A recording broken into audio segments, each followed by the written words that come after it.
The meals served at schools to students aren't always what residents of Fresno think about. But at a meeting in June, the trustees of the Fresno Unified School District Board of Education debated for about 30 minutes on those meals. Actually, one specific topic of those meals, whether to serve chocolate milk or regular milk. We are engineering a higher consumption of chocolate milk in our student population. But what I need to make really clear is that USDA guidelines require that we serve 2 types of milk with breakfast and lunch. So that's why we do have the chocolate milk option. I think we're just urging Ms. Temple to get us as far away from the chocolate milk as possible, as legally permissible under your contract without affecting the contract itself. If you put out a candy bar or you put out a vegetable, our children are going to select the unhealthy. They're going to look for the sugars. Frankly, I would rather have a student get the calcium that they need out of milk, even if it means they're drinking a chocolate flavored milk. And I would say strongly my preference, we don't offer it to the little kids. We offer it at the higher grades. The board ended up agreeing to half their orders of chocolate milk and replace it with the 1% milk, determining what over 74,000 students will drink for breakfast and lunch. This board actually makes a lot of decisions, and not just on what type of milk students drink. So what is the FUSD Board of Education, and why should people care about who's on it?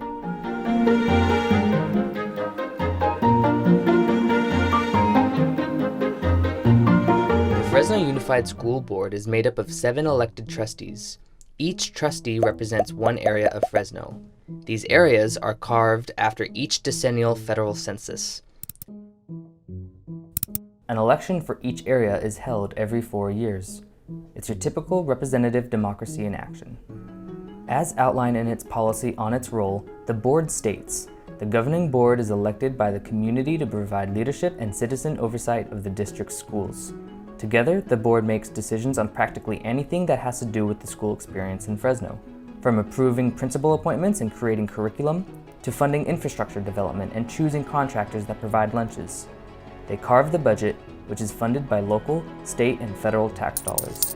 Essentially, the board decides where the money will go.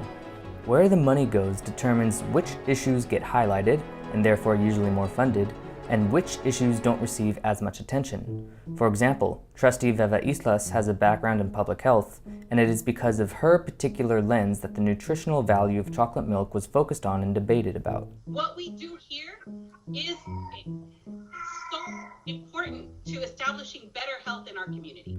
Importantly, the board can also address issues of inequality within the education framework. Amid the national conversation on racial inequality, many wanted to highlight how certain injustices can be rectified in the education system.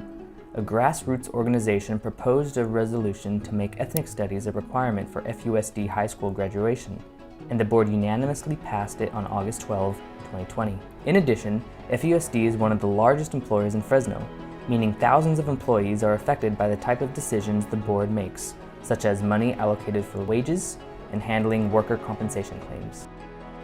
Kids' lives are starting to be shaped as they attend school.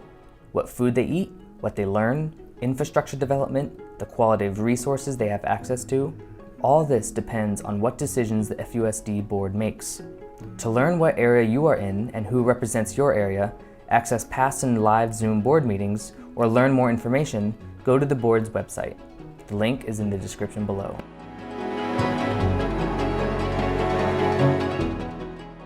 Oh, and this year is an election year for some of the board members. So make sure to go research the candidates and go vote.